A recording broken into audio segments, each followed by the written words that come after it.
Hey there. I'm going to walk you through a quick tutorial on how to delete an app on your iPhone. It's very simple. If you want to delete an app, you just do a press and hold on the app icon on your home screen, and you're going to feel a little vibration on your phone after a second and a half or so. So just touch and hold, and you feel it vibrate and you let go, and it'll bring up this menu here. And if you want to delete it, there is an option right here, delete app. So I'm going to press that. It'll give you a confirmation to delete, and then you just hit delete.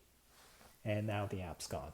You can always re-download it again from the App Store if you've done this by accident as well. And if you want to delete more than one at a time, you can easily do the same thing, touch and hold, and then the menu comes up, and if you hit edit home screen right here, now you'll see all the apps are jiggling around. They all have an X in the top left corner. So now you can just tap that X and a confirmation will pop up. You hit delete. If you want to do another one, hit the X again, delete. And when you're done, there'll be a done button up in the top right. You can just press and then it's back to normal. And if you have an iPhone with the home button, just press the home button and they'll stop moving. And that's it.